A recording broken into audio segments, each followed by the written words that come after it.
नमस्कार, ज्ञानस्तु चैनल पर आप लोगों का स्वागत है। मेरा नाम है वरुण शर्मा और हम लोगों ने लास्ट वाली पॉलिटी क्लास में देखा था वित्त विधेयक को, थोड़ा धन विधेयक से उसकी तुलना भी कर ली थी। आज के में जो लास्ट एक विधेयक बचा है वो संविधान संशोधन विधेयक, वो देख ले रहे हैं। उसके बाद में एक टॉपिक देखेंगे संयुक्त बैठक, जो हम लोगों ने बार बार पढ़ रहे गतिरोध होगा, उसमें संयुक्त बैठक बुलाई जाएगी, तो वो क्या है उसको थोड़ा समझ लेंगे। उसके बाद संसद की आगे की चीज़ें जानेंगे, जैसे कि संसद का कामकाज, संसद में बजट कैसे पारित हो रहा है वो, फिर प्रश्नकाल वगैरह जो होते हैं संसद के, वो चीज़ देखेंगे। तो अभी संविधान संशोधन विधेयक समझ लेते हैं। ये बहुत छोटा है, ज़्यादा इसमें है नहीं, बस इतना पता है कि आपको संविधान में कुछ संशोधन होगा। जो इसमें एक चीज़ ध्यान रखनी है वो सेकंड वाला पॉइंट ये है, बताता हूँ क्या। संविधान संशोधन विधेयक देखो क्या है कि इसका मतलब है कि संविधान में संशोधन होना है। फ़ोन रखो और साइलेंट मार के, है ना। तो संविधान में संशोधन होना है, और संविधान में संशोधन भी आपको पता है आर्टिकल इसका 368 है, ये भी पता है। हम लोगों ने जब स्टार्ट में याद करे थे तो भाग में ये। तो आर्टिकल 368 में इसके उपबंध हैं। किसके उपबंध है? संविधान संशोधन विधेयक, यानी कि आर्टिकल 110 में किसके उपबंध थे? 110 के किसमें? 110 में धन विधेयक, 117 में वित्त विधेयक, और ये बचा 368 वाला, ठीक है। और साधारण विधेयक के किसमें है आर्टिकल है? हाँ, उसका कोई आर्टिकल नहीं है, ठीक। तो जो इनमें नहीं फंसता परिभाषा वो साधारण विधेयक होगा। तो यहाँ पर क्या है ना, आर्टिकल 368 में उपबंध है इसके, तो आर्टिकल एक तो ध्यान रखने विधेयक के, ऐसे करके क्वेश्चन आ जाएंगे किसमें? ऑप्शन वाले में, ठीक। विधेयक का और जो धन विधेयक अलग अलग इनके आर्टिकल्स के। तो आर्टिकल 368 में उपबंध है। इसका मतलब क्या है? संविधान संशोधन विधेयक का मतलब क्या है कि यानी कि ये विधेयक कब लाया जाएगा? जब हमें संविधान में क्या करना होगा? संशोधन करना होगा। तो हमें संविधान में संशोधन करना है, तब ये विधेयक लाया जाएगा। तो कई बार, लेकिन एक चीज़ बस इसमें जो सेकंड वाला पॉइंट ये ध्यान रखना है कि कुछ ऐसे विधेयक होंगे जो साधारण विधेयक कहलाएंगे, लेकिन वो भी संविधान में संशोधन कर देंगे। हालांकि क्या है, संविधान में संशोधन करने का मतलब संविधान संशोधन विधेयक लेके आओ, ठीक है। लेकिन जैसे अगर आर्टिकल 2 से संबंधित कोई बात हो रही होगी, आर्टिकल 3 से संबंधित बात हो रही होगी, ये बस ध्यान रखना है। आर्टिकल 100 कितना पढ़ेंगे से? 169, ठीक है, यानी 169, और ये 239। एक दो आर्टिकल और है, इत्यादि करके लिख सकते हो आगे, इत्यादि। मेजरली ये ध्यान रखना, 2, 3, 169, 239, इन आर्टिकल से संबंधित बात आ रही होगी तो संविधान में संशोधन होगा। लेकिन ये कौन से विधेयक से आएंगे? साधारण विधेयक से। यहाँ पे लिख लेना, ये साधारण विधेयक से आएंगे, ठीक है। यानी कि जब इनकी बात हो रही होगी, अब आपको ध्यान होगा कि हम लोगों ने जब पढ़ा था साधारण विधेयक पढ़ा था, उसी में लिखा था कि इस राष्ट्रपति की सिफारिश की जरूरत नहीं है साधारण विधेयक के लिए। लेकिन जब आर्टिकल 3 से संबंधित नए राज्य से निर्माण की बात हो रही होगी तो अपवाद करके लिख लिया था। तो वो चीज़ यही है कि यहाँ पर ही ध्यान रखना कि वो साधारण विधेयक में गिना जाएगा, लेकिन इसमें क्या है, राष्ट्रपति की सिफारिश की जरूरत होगी। जैसे आर्टिकल 2 में नया राज्य बनाना है कोई, तो ऐसे उसकी बात होती है। आर्टिकल 3 में जब हम आगे वो भी पढ़ेंगे अभी सबको, आर्टिकल 3 में क्या है, जैसे हम लोगों ने आर्टिकल कहाँ से स्टार्ट करे थे? 12 से स्टार्ट करे थे, मौलिक अधिकार से स्टार्ट करा था हमने पढ़ना। तो 12 से 35 फिर आगे DPSP वगैरह से पढ़ते रहे। तो अभी आर्टिकल 2, 3, 4 ये बचे हुए हैं नागरिकता वाले, वो हम आगे पढ़ लेंगे। कोई छोटे छोटे टॉपिक हैं, जल्दी जल्दी हो जाएंगे। तो आर्टिकल 2 में नए राज्य कुछ बनाना है, ठीक। आर्टिकल 3 में भी क्या नए राज्य को बनाना है, या फिर बाउंड्री किसी राज्य की चेंज करनी है, छोटा बड़ा करना था। उत्तर प्रदेश को छोटा बड़ा करा, ऐसे करके छोटा बड़ा क्या कर, छोटा ही करा। और ऐसे और राज्यों की बाउंड्री चेंज करना, या राज्यों के नाम बदलना, कि कभी इसका नाम ये था, आज इसका नाम बदल के ये हो गया। तो वो सब आर्टिकल 2, 3 ऐसे 3 डिस्कस कर रहा है आर्टिकल। आर्टिकल 169 में क्या है, विधान परिषद किसी राज्य में बनानी है। अभी कितने राज्यों में? 6 राज्यों में। कौन कौन से? 6 राज्यों में कौन कौन से? याद रख लो, क्योंकि इसका क्वेश्चन आता है और आता रहेगा, क्योंकि 6 ही राज्य हैं, ज़्यादा 15-20 होते तो एक बार को होता अलग, या उसमें 15-20 में पूछे थे निम्नलिखित में से किन राज्यों में विधान परिषद है, लेकिन 6 राज्य तो बहुत छोटे से याद रख लेना। अब फिर होमवर्क के टाइम में ध्यान रखो, आर्टिकल 169 वही बात है कि कोई राज्य अगर अपने राज्य में विधान परिषद बनाना चाह रहा है या विधान परिषद हटाना चाह रहा है किसी प्रकार से भी, तो विधान परिषद अगर राज्य में, जैसे पश्चिम बंगाल में बात चल रही कि विधान परिषद बनाने की, तो विधान परिषद अगर आपको बनाना है अपने राज्य में, तो आर्टिकल 169 उसकी बात कर रहा है। और वो साधारण विधेयक के तौर पर होगा, उसमें ये संविधान स्वतंत्र विधेयक वाली बात नहीं, तो ये एक्सेप्शन वाला मामला ध्यान रखना। 239 क्या है? 239 बताता है यूटीज जो है ना केंद्र शासित, तो यूटीज में प्रशासन कैसा रहने वाला है, इसके मोटा मोटा ये डील करता है 239। मतलब मैं मोटा मोटा आइडिया बताता हूँ, बाकी इनकी अलग भाषाएं लिखी हैं और इतनी भाषा लिखी अलग पढ़ोगे तो बहुत कठिन भी प्रकार से हैं, लेकिन मोटा मोटा समझा दिए क्या, नया राज्य बनाना, नए राज्य में निर्माण करना, उसकी बाउंड्रीज वगैरह चेंज करना, उसका नाम चेंज करना, तो 3 बता रहा है। 169 क्या कह रहा है कि विधान परिषद किसी राज्य को अपनी राज्य बनानी है तो वो साधारण 169 डील कर रहा है। 239 का यूटीज का प्रशासन हैंडल करना, ये ऐसे ध्यान रख लेना, क्योंकि पूछ लिया तो पूछ लिया, कभी चलेगा कोई राज्य छोटा बड़ा होने की बात तो होती रहती है, न्यूज़ में आती रहती है, तो उस पर आर्टिकल कूद भी जाएगा। और पश्चिम बंगाल इस चीज़ को कहते भी रहता है, विधान परिषद की बात बीच में उठती रहती है वहाँ पे, तो विधान परिषद उसमें न्यूज़ में आ जाता है। तो फिर हमें ये ध्यान रखना पड़ेगा कि किन किन राज्यों में विधान परिषद है, जैसे यूपी में है ना, हाँ, और बिहार में, महाराष्ट्र में, कर्नाटक में, आंध्र प्रदेश में, तेलंगाना में, ये 6 हो गए, ठीक, इन्हीं में है, और इतर में नहीं, तो 6 ध्यान रखना। और उसके अलावा फिर बाद में और जो बनवाएंगे तो आर्टिकल 169 का यूज़ करेंगे, तो वो चीज़ें, तो वो उसमें संविधान संशोधन होगा, संविधान संशोधन लिखा जाएगा, संविधान लिखा जाएगा, इनकी भाई विधान परिषद है, लेकिन वो संविधान संशोधन विधेयक नहीं होगा। वो कौन सा विधेयक होगा, साधारण विधेयक होगा। हम यहाँ पर पढ़ क्या रहे हैं, हम ये देख रहे हैं कि संविधान संशोधन विधेयक किसे कहेंगे, कि संविधान में जो संशोधन करेगा, जो विधेयक संविधान में संशोधन करेगा। लेकिन साधारण विधेयक भी कभी कभार संविधान में संशोधन कर देंगे, तो यह बात थोड़ा ध्यान रखना, अपवाद। इसीलिए इससे तो क्वेश्चन बन सकता है, बाकी सबको पता होगा कि संविधान संशोधन का मतलब संविधान में संशोधन, लेकिन संविधान में संशोधन ये विधेयक भी करेगा, तो वो कह देंगे संविधान में संशोधन संविधान संशोधन विधेयक द्वारा ही होता है, या केवल लिख दिया कि केवल विधेयक द्वारा ही होता है। तो अमूमन लोग चाहेंगे सही बात है, विधान विधेयक वित्त विधेयक थोड़ा करेगा, साधारण विधेयक भी नहीं करेगा, लेकिन साधारण विधेयक करेगा जब वो सोच ले, तो इसलिए ध्यान रखना साधारण विधेयक भी इनमें, ठीक। अगर कह देंगे कि संविधान में संशोधन संविधान संशोधन विधेयक द्वारा होता है, तो स्टेटमेंट सही है, गलत नहीं है, क्योंकि सही तो अपने आप में।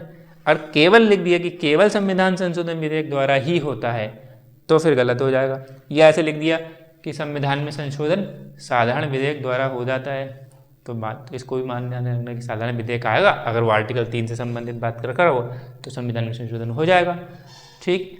बस उसकी प्रक्रिया थोड़ी सी साधारण विधेयक से अलग हो जाएगी। साधारण विधेयक में राष्ट्रपति की सिफारिश जरूरत नहीं पड़ती है, लेकिन जब संविधान साधारण विधेयक आर्टिकल 3 वाला बात कर रहा होगा तो राष्ट्रपति की सिफारिश की जरूरत पड़ेगी। ये बात समझ में, बाकी जब हम आगे पढ़ेंगे तो और डिटेल में इसको समझेंगे, 2, 3, 4 ये पढ़ेंगे आर्टिकल। तो अब ये समझो, अब संविधान संशोधन विधेयक क्या 2 प्रकार से हो जाएंगे। आर्टिकल 368 जो है वो 2 प्रकार से बात कर रहा है, यानी कि संविधान में संशोधन जो कराना पड़ता है, तो एक जो विधेयक है, जो वाला ये जो एक ये पन्ना ये फर्रा लेके आएंगे, एक तो नहीं लेके आएंगे, कई सारे होते हैं, तो इस पे कई बार अलग से वोटिंग होती है। जैसे एक स्टैम्प की थी विशेष बहुमत, अब विशेष बहुमत हमने पढ़ा पीछे, अब क्या है विशेष बहुमत क्या होता है, स्पेशल मेजॉरिटी हमने बताया था ना, आप बताएं क्या है विशेष बहुमत, 2/3, ठीक, 2/3 क्या 2/3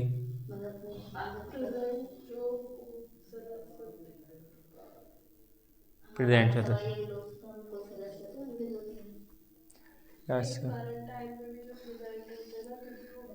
देखो ये चीज़ ध्यान रख लो, हम लोग क्या पढ़ा, हमने देखा बहुमत, यहाँ पढ़ लें, देखो यहाँ पर जैसे एक बहुमत क्या है, एक बहुमत हमने देखा था, पहला वाला क्या था, वो सबसे पहला बहुमत साधारण बहुमत। सीधी बात, साधारण का मतलब, साधारण बहुमत का मतलब 100 में से क्या बनाया था समझ लो, बस सीधे मतलब 50% से एक ज़्यादा, आज जितने लोग उपस्थित हो मत, और उसमें भी क्या है कि 100 की टोटल संख्या है मान लो सदन में, यानी अब तो सदन की संख्या तो पता ही, तो 543 इनकी, 245 उनकी है, तो 543 में से भी मान लो आज कितने लोग आए, 500 लोग ही आए, तो ये हुआ उपस्थित। 500 में मतदान करना कि हम 100 लोग मतदान करना नहीं चाह रहे हैं, हालांकि ऐसा होता नहीं है कि इतना आए क्यों फालतू मतदान की बात हो रही है, लेकिन मान ले रहे हैं हम अगर अपने हिसाब से कि 400 लोग मतदान करना चाह रहे हैं, 100 लोग मतदान करना नहीं चाह रहे हैं, तो ये उपस्थित और मतदान करने वाले 400 हैं, तो 400 में इसका बहुमत चाहिए, यानी कि 400 का बहुमत चाहिए, 400 का आधा होता है 200, और 200 ये, तो एक को इधर कोई भी ले लो, तो इसको हटा दो, इसको हटा देंगे, 201 कर दे रहे हैं, और इसको कर देंगे 199, तो जिसके भी पास एक ज़्यादा हुआ आधे से बहुमत, तो वो साधारण बहुमत वाला मामला हुआ। यानी साधारण का मतलब क्या हो गया, उपस्थित और मतदान। 543 का आधा का एक नहीं, एक होता है कि जो एक हमने चौथा बहुमत देखा था, जो हमने देखा था तो उसमें क्या देखा था कि सिर्फ मतलब कुल सदस्य संख्या का बहुमत, जो पार्टीज बनती, जो सरकार बनाती हैं, उनको क्या चाहिए, उनको 543 का बहुमत चाहिए। यानी 543 का आधा करो और उसका एक, यानी कि भाई 273 के आसपास बैठते 273 बन जाता है कि 273 सीट जिसकी होंगी वो उसकी सरकार बन जाएगी। लेकिन यहाँ पर क्या है, ये साधारण बहुमत इससे अंदर इसलिए अंतर है कि बस उपस्थित मतदान इसमें लिख गया है कि उपस्थित जितने लोगों को हो सकता है उनने मतदान सबने ना करे, तो 543 में से उपस्थित भी पहले तो कम हुए, फिर मतदान भी हो सकता है कम लोग करें, तो उसका बहुमत चाहिए। साधारण बहुमत का मतलब ये होता है। फिर दूसरा बहुमत हमने क्या पढ़ा था, दूसरा बहुमत देखा था विशेष बहुमत, सॉरी उसके बाद प्रभावी बहुमत भी देखा था हमने, इफेक्टिव मेजोरिटी या तात्कालिक बहुमत जिसे बोलते हैं, वो हमने देखा था। वो क्या था,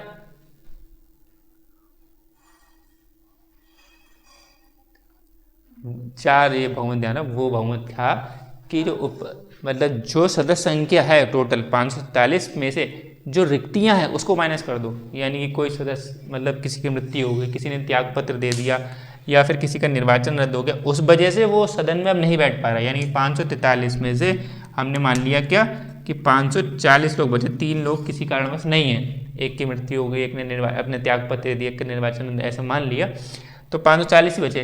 तो अब 540 का बहुमत चाहिए हमें। 540 का था 250 इसका आधा हो गया और 20 इसका आधा हो गया, तो 270 हो गया, 271 चाहिए फिर। ठीक, ये बात समझ में आ गई।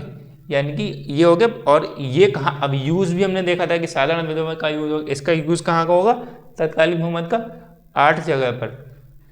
8 जगह कौन कौन से, लोकसभा के अध्यक्ष, उपाध्यक्ष, इनको हटाने की अगर बात हो रही है तब इस बहुमत की जरूरत पड़ेगी।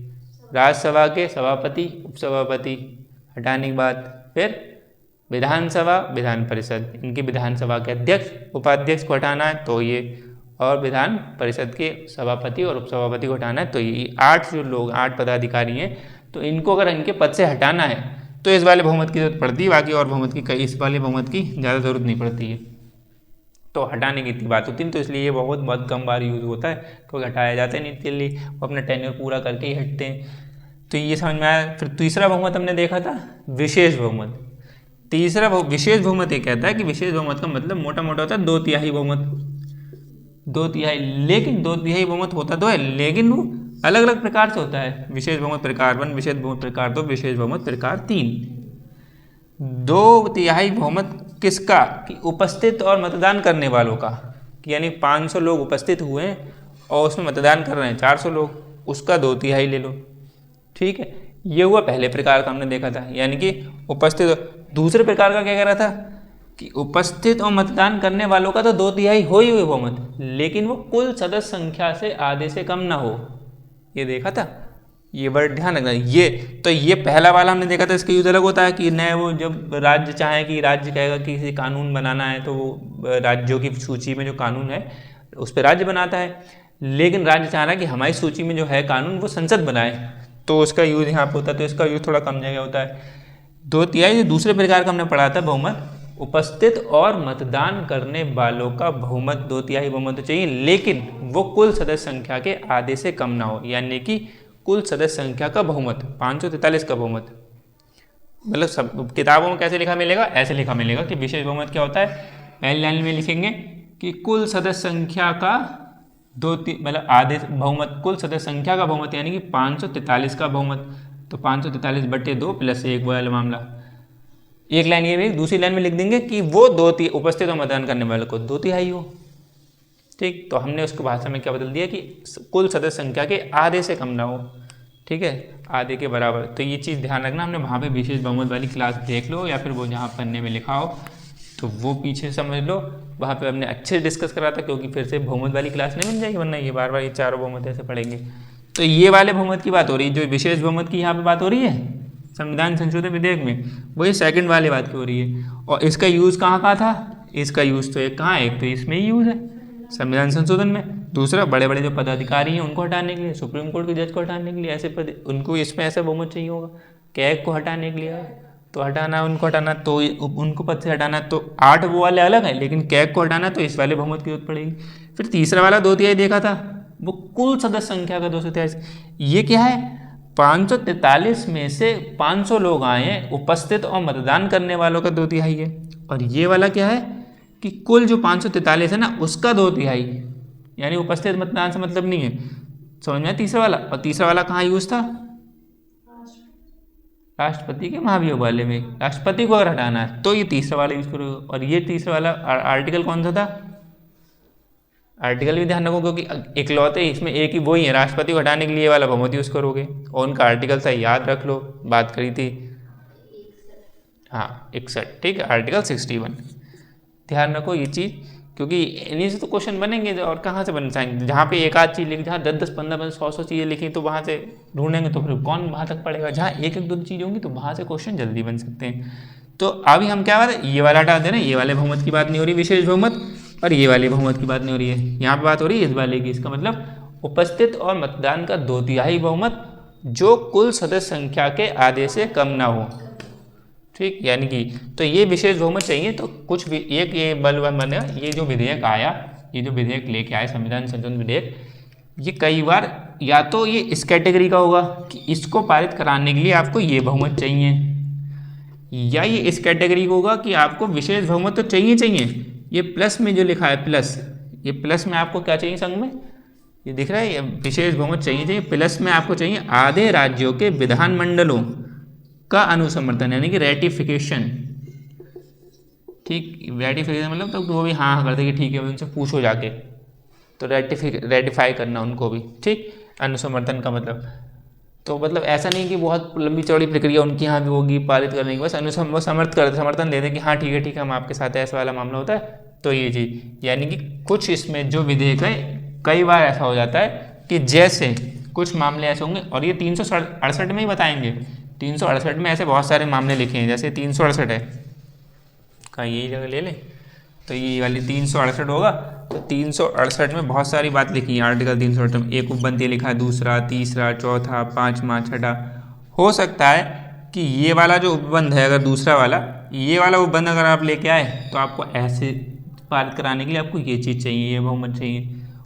ये वाले हो सकते हैं, इन चारों में से कोई आ जाए तो आपको ऐसे ही करा लो। तो ये 368 नहीं बताया, तो वो जो लिखा होगा तो हम समझ लेते हैं इसमें कब है। तो जैसे कि आपको राष्ट्रपति के निर्वाचन वाली जो बात थी, हमने पढ़ा था, उसमें देखा था कि सब राज्यों से आ रहे थे वोट डालने के, राष्ट्रपति के लिए सब करने आ रहे हैं। तो उसमें कोई संशोधन करना है कि राष्ट्रपति को, अब हम चुनाव में थोड़ी प्रक्रिया में बदलाव कर रहे हैं, 1-2 राज्य ऐसे वो ऐसे करना बात होगी, कुछ भी चेंज करना चाह रहे हैं कि भाई ये राज्य ना आए, या फिर हमने 3 यूटीज ली थी, दिल्ली, पुडुचेरी और जम्मू कश्मीर, 3 ली थी, तो कह रहे 4 कर दे रहे हैं, अगर ऐसा वाला मामला है। लेकिन चाहते में विधानसभा भी नहीं है, तो अगर करना चाह रहे हैं, वो चेंज वगैरह करना चाह रहे हैं, तो वो संविधान संशोधन होगा, संविधान में लिखा जाएगा वो चीज़।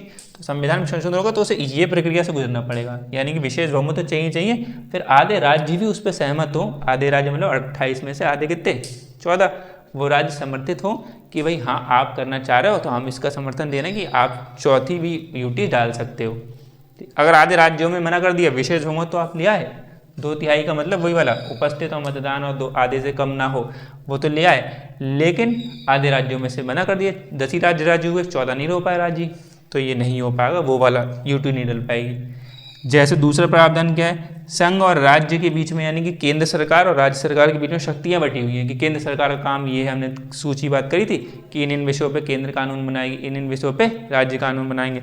तो वो शक्ति जो वितरण बांट रखा है, उसमें कोई हेर फेर करना है, चेंज करना है, तो उसमें चेंज करना है, तो फिर आपको इस वाली प्रक्रिया से गुजरना पड़ेगा। ऐसे 1-2 और हैं मोटे मोटे, इतने ध्यान रखो, और बाकी सारे खाली विशेष बहुमत ले लो, 2/3 और आधे से कम ना हो, तो आप करा लो। ये बात समझ में आ रही है, ये विधेयक की प्रक्रिया। अब हम थोड़ा और प्रक्रिया आगे बढ़ के, संविधान संशोधन विधेयक में क्या है, बस इतना ही इसमें ग्लिच था समझने वाला, बाकी तो सब चीज़ वैसे में कि किसी भी सदन में लिया, यानी कि LS में लिया, फिर RS में कहीं भी शुरू कर सो संविधान संशोधन विधेयक, ठीक। और सिफारिश जरूरी नहीं है, किसकी सिफारिश नहीं होगी, राष्ट्रपति वाली बात चली, तो यहाँ लिख लेना, मैंने बताया कि राष्ट्रपति की सिफारिश जरूरी नहीं है इसमें, ठीक है। तो सिफारिश का मतलब हो सकता है अध्यक्ष मत समझना, अभी तक हम पीछे की बात पढ़ गया ना, तो ये अंडरस्टूड है कि राष्ट्रपति की सिफारिश ज़रूरत नहीं है इसमें संविधान संशोधन में। और राष्ट्रपति की सिफारिश की जरूरत किस में नहीं थी, साधारण वाले में। लेकिन साधारण में एक बात भी ध्यान रखना, अगर ये वाले आर्टिकल से संबंधित होगा, ये साधारण विधेयक का ही तो मामला है, लेकिन अगर ये होगा तो राष्ट्रपति की सिफारिश की जरूरत होगी। बाकी धन विधेयक में राष्ट्रपति की सिफारिश की जरूरत है, वित्त विधेयक में राष्ट्रपति की सिफारिश की जरूरत है। वित्त विधेयक में राष्ट्रपति की सिफारिश की जरूरत है, वित्त विधेयक प्रकार 1, ठीक, प्रकार 2 वाले में नहीं। तो हाँ, तो ये किसी भी सदन में आ जाएगा, सिफारिश की जरूरत नहीं पड़ेगी। विशेष बहुमत थी, वही वाले बात समझ में आ गया। विशेष बहुमत दो तरीके से, एक तो विशेष बहुमत और विशेष बहुमत प्लस आधे राज्यों का विधानमंडल लिखा है ये भी ध्यान रखना। कहीं भी चुपके से वो विधानसभा लिख दें तो मैं समझ जाना कि वहाँ लिख दिया कि विशेष बहुमत, या कि राष्ट्रपति के निर्वाचन में अगर कोई संशोधन करना होगा तो वो विशेष बहुमत प्लस आधे राज्यों की विधानसभा का समर्थन चाहिए होगा। तो पढ़ते पढ़ते निकल जाएंगे, सही बात है, प्लस आधे राज्य आ गया तो आधे राज्य पे ध्यान रहेगा। विधानसभा लिख देंगे तो भाई गड़बड़ हो जाएगी, क्योंकि जहाँ विधान परिषद भी है तो उनकी विधान परिषद से भी आपको चाहिए अनुसमर्थन। बाकी विधानसभा तो 28 है, आधे राज्यों में 14 राज्यों में से अगर कोई ऐसा राज्य फंस रहा है जिसमें मान लो यूपी फंस गया तो यूपी की विधानसभा विधान परिषद दोनों से लोग अनुसमर्थन, ठीक। तो ये यहाँ इसमें चेंज करेंगे तो यहाँ मंडल को विधानसभा लिख सकते हैं वो, या विधान परिषद लिख दें, ठीक। आधे में से यहीं पे कुछ करा कि 2/3 राज्य, तो समझ जाओगे आधे राज्य तो सुनना चल रहा है, तो आधे राज्य तो वो लिख लेंगे, लेकिन यहाँ कहीं चेंज कर देंगे। तो वो चीज़ समझ में आ रहा, विधानमंडल का मतलब, क्योंकि कई लोगों को विधानमंडल का अंतर नहीं पता कि विधानमंडल या विधानसभा क्या अंतर है। मैंने बहुत एक दो लोग ठीक ठाक पढ़े लिखे, उनसे मैं पूछा तो उस टाइम नहीं बता दिया था, जब मैं दौर में शुरुआत करा था पढ़ने का दौर, तो उनको भी नहीं पता था। मेरे को कन्फ्यूजन होती थी कि कहीं पे किताब में लिखा है विधानमंडल, कहीं पे लिखा है विधान परिषद या विधानसभा, ये होता क्या है, तो बताया, उनको पता नहीं चल रहा था। बाद में धीरे धीरे अपनी माथापच्ची कर करके तभी खुद समझ में आया कि विधानमंडल, और बाद में पिटेगा भी। विधानमंडल का मतलब होता है कि जहाँ लिखा होगा, और उसका मतलब है उसमें विधानसभा विधान परिषद दोनों आएंगे, ठीक है। और जब विधानसभा की बात हो रही है तो विधानसभा ही लिखा होगा, विधान परिषद की बात हो रही है उसे इंग्लिश में लेजिस्लेटिव असेंबली बोलते हैं, विधानसभा को उसे लेजिस्लेटिव काउंसिल बोलेंगे, और विधानमंडल को क्या बोलेंगे, इसको भी पता करो। चलो एक होमवर्क क्या हो गया, 6 विधान परिषद, और एक होमवर्क ये थोड़ी इंग्लिश भी करते रहेंगे, याद रख लेना। अभी संयुक्त बैठक वाले भी आ गई, देखो यहाँ पे अभी फिर गड़बड़ा हो गई। तो ये क्या है, विशेष बहुमत हो गया, गतिरोध होने पर संयुक्त बैठक नहीं होगी, ये ध्यान रख लेना, ठीक है। अगर गतिरोध हुआ, गतिरोध कैसे, वही लोकसभा ने पारित करा, राज्यसभा ने मना कर दिया, कुछ हो गया, मतलब दोनों लोग सहमत नहीं हो पाए, या उनने संशोधन करके भेजा तो वो संशोधन पे सहमत नहीं हो, बोले हमको आपके संशोधन में सहमत हो, ऐसी जो बात होगी तो गतिरोध होने पर संयुक्त बैठक नहीं होगी। यानी कि अब संयुक्त बैठक से क्वेश्चन बन सकता है कि धन विधेयक में अगर गतिरोध हो जाए तो संयुक्त बैठक होगी या होती है। धन विधेयक में गतिरोध अगर हो जाए तो संयुक्त बैठक होगी, क्यों नहीं होगी? फिलहाल हमें तो हाँ नाम अंतर चाहिए, तो ना नहीं होगी, सही बात है। क्योंकि वहाँ ध्यान रखो, धन विधेयक की बात है, तुरंत ही कान अपने खड़े कर लो कि धन विधेयक स्पेशल वाली बात है। उसमें तो लोकसभा के पास शक्ति है, राज्यसभा के पास तो कोई शक्ति नहीं है, तो बस कितनी 14 दिन की, 14 दिन तक रोक सकते हो। हाँ, वो गतिरोध कर दोगे, मतलब जैसे साधारण विधेयक का मामला क्या था, साधारण विधेयक में ये था कि 6 महीने तक अगर आपने कुछ भी नहीं करा तो 6 महीने तक हम मान लेंगे आपने कुछ भी नहीं करा, न यस करा, नो करा, न सिफारिश करी, न संशोधन करा, तो गतिरोध होगा और संयुक्त बैठक होगी। लेकिन धन विधेयक में आपके पास 14 दिन है सिर्फ राज्यसभा के पास, और 14 दिन तक आपने कुछ भी नहीं करा तो वह क्या होगा, हम मान लेंगे यस तुमने पारित कर दिया, या तो अपने आप 14 दिन से पहले यस कह दो, या हमसे कुछ अनुमति कह दो, रिक्वेस्ट कर लो कि सर 1-2 लाइन चेंज कर लो वगैरह, तो वो कर लें तो अलग बात है, नहीं कर लें तो अलग बात है। तो ये चीज़ है, इसलिए धन विधेयक का मैटर तुरंत ही समझ जाना, क्योंकि इससे क्वेश्चन ही बनते धन विधेयक से। धन विधेयक में संयुक्त बैठक और इसमें संविधान में नहीं होगी, बाकी साधारण विधेयक में संयुक्त बैठक होगी और वित्त विधेयक में होगी, ठीक। 2 में होगी, 2 में नहीं होगी, ये ध्यान रख लेना किस में है किस में नहीं है। सिद्धांत और व्यवहार मतलब ये बार बार लिख लेते हैं, ये थोड़ा सा किसी में पूछ भी लेते हैं क्वेश्चन। सिद्धांत और व्यवहार का मतलब होता है कि लिखित तौर पे क्या चल रहा है और एक्चुअल में क्या है, व्यवहार का मतलब ये। तो इसमें दोनों लोकसभा और राज्यसभा बराबर हैं। जैसे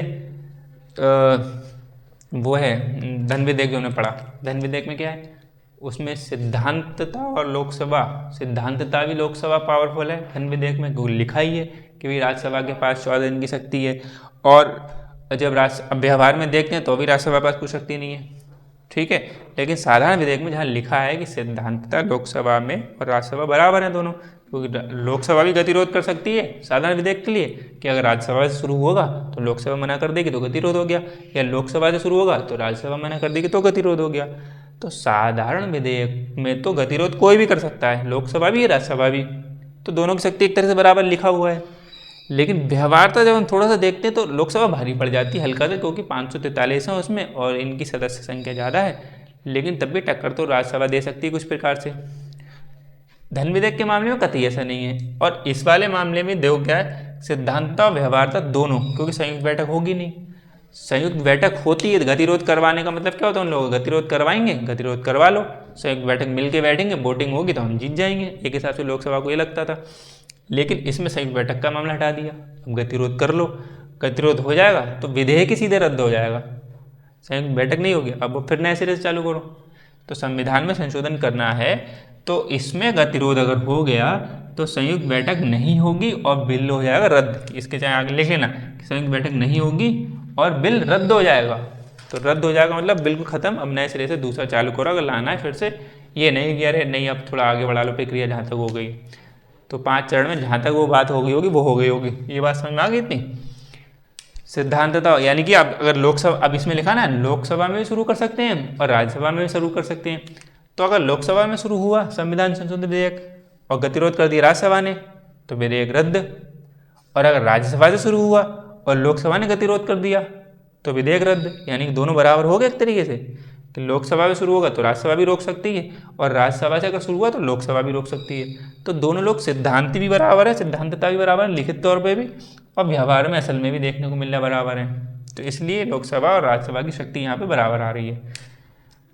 और पहले क्या था, अब एंड में 5 प्रक्रिया हम पढ़ चुके हैं कि राष्ट्रपति के पास एंड में पहुँचता है 5वें चरण में कि राष्ट्रपति की सहमति चाहिए। तो राष्ट्रपति के पास ऑप्शन क्या होता था, राष्ट्रपति यस करें, नो करें, है ना, रोक ले वाला मामला, या फिर यस नो, अब तो समझ में आ रहा है, ठीक। तो यस करें, नो करें और संशोधन करें, या फिर अनुमति वाला वो पुनर्विचार के लिए ऐसी बात करें।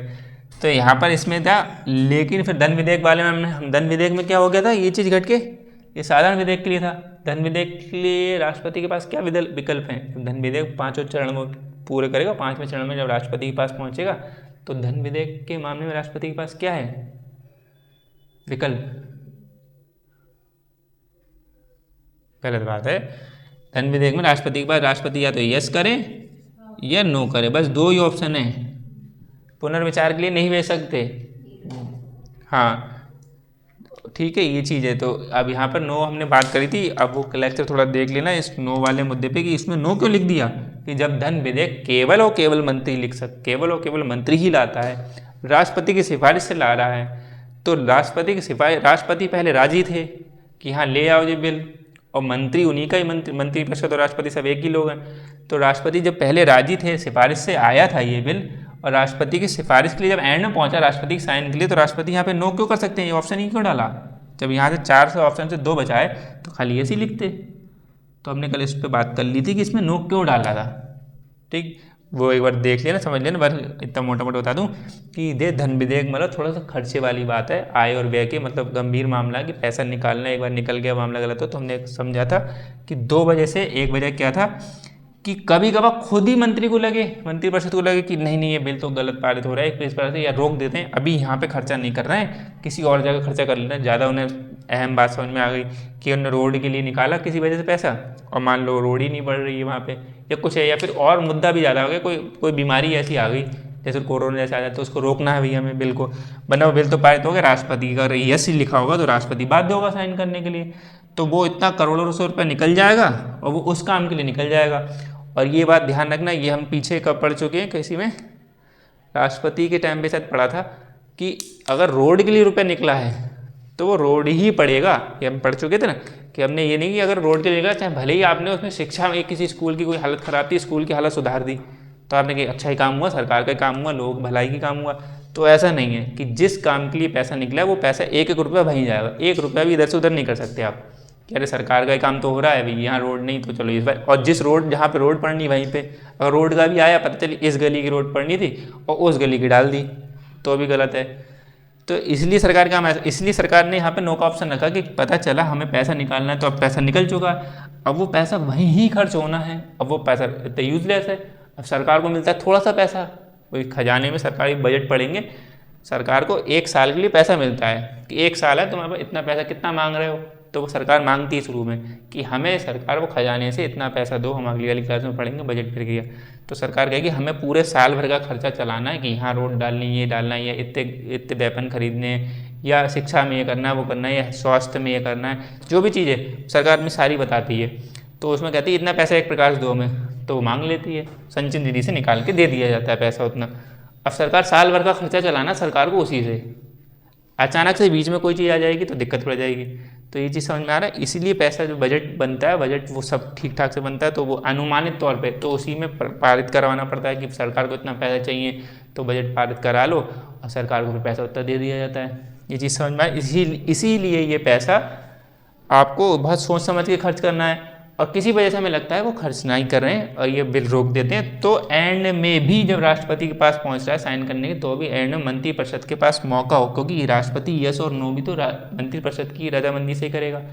तो मंत्रिपरिषद एंड में भी कह सकती है इसे नो कर दो, हम ही ने भेजा भले ही कि हम ही ने इसे लेके आए थे, और हम ही ने आपसे शुरू में कहा था कि भाई इसे साइन कर दो, तो इसलिए नो का ऑप्शन रखा है। या फिर दूसरा ऑप्शन क्या समझा था कि या फिर किसी राज्य में हमने देखा था कि यूपी में मान लो कि बीजेपी की सरकार है और सरकार पैसा देना चाह रही यूपी के राज्य को, और पता चली यहाँ पे एक बिल चालू करवाया कि ठीक है इस बिल के तहत तो निकाल के और पैसा सरकार को यूपी को दिया जाएगा, और यूपी में हो गई गवर्नमेंट चेंज किसी वजह से, अब दूसरी गवर्नमेंट आ गई, सपा की बसपा की आ गई, अब पैसा नहीं देना, अगर दे देंगे तो ये तो फिर गलत, उसका फायदा हम अपनी सरकार को ही देंगे पैसा ताकि हमारी सरकार का नाम हो, तब रोकना है तो यहीं पर यहाँ पे एंड में रोक दें कि रे मत दो। ये चीज़ समझ में आए। इसलिए ऐसे करके 2-3 ऑप्शन से डालें इस सोच से, तो इसलिए नो इसमें भी है। कई बार इसको बस मैंने बोला ना लिखित तौर पे, तो जो ऑप्शन में तो नहीं पूछा जाएगा, लेकिन हाँ कहीं पे रिटन एग्जाम में या फिर कोई इंटरव्यू वगैरह में पूछ सकते हैं। अगर न्यूज़ में रहेगा तो, वरना अचानक से उन्हें ध्यान नहीं आएगा कि ऐसे जब न्यूज़ में रहता है किसी वजह से तभी पूछ सकते हैं। तो ये यहाँ तक पहुँच गए। हाँ, यहाँ तक थे हम लोकसभा राज्यसभा। इसमें ध्यान रखो, अब इस वाले में कंडीशन में क्या हो गई, साधारण विधेयक में 4 ऑप्शन थे, यस, नो व पुनर्विचार। धन विधेयक में यस और नो का ऑप्शन था। अब इस विधेयक में आ जाते हैं, वित्त विधेयक में वही चीज़ है, साधारण विधेयक वाली प्रक्रिया लगी, हमने देखा ना वित्त विधेयक में लिखा था शेष सभी वो साधारण प्रकार की प्रक्रिया, तो वित्त विधेयक में भी ये सब आ जाएगी राष्ट्रपति के पास। धन विधेयक में है। संविधान संशोधन विधेयक में राष्ट्रपति के पास क्या है, 1971 से पहले 24वां संविधान संशोधन जो हुआ तो उससे पहले क्या था, ऑप्शन थे आर्टिकल 111 राष्ट्रपति के आसपास। 1971 के बाद यानी कि अब क्या चल रहा है, शब्द लिख दिया उसमें चेंज करके लिख दिया अनुमति देगा। अब राष्ट्रपति को देना ही देना है, नो वाला ऑप्शन भी नहीं है, यानी कि इसमें बचता है यहाँ से 4 से यस, नो और वही पुनर्विचार, ठीक है, या रोकना JBV2 वाला, इससे होके 2 ऑप्शन बचे राष्ट्रपति के पास। इस वाले में सिर्फ और सिर्फ यस, यानी कि जब राष्ट्रपति के पास संविधान संशोधन विधेयक वो उन चारों चरणों से होकर 5वें चरण में राष्ट्रपति के पास जब आएगा तो राष्ट्रपति संविधान संशोधन वाले विधेयक पे यस ही करेंगे, नो वहाँ पे भी नहीं करेंगे। यानी कि यहाँ पे तो नो वाला ऑप्शन था, तो इसलिए पूछ सकते हैं कि इसमें नो क्यों नहीं रखा, इसमें नो क्यों रखा, तो इन दोनों में पूछ सकते हैं। तो मैंने आपको बता दिया, ये ध्यान रखना कि क्यों नो है यहाँ पे डाला है धन विधेयक में। ये ठीक है, समझ में आए। तो यस राष्ट्रपति को अनुमति देगा, ये सब लिखा है, तो ऐसे लिखा है। तो ये हो गया संविधान संशोधन विधेयक भी। अब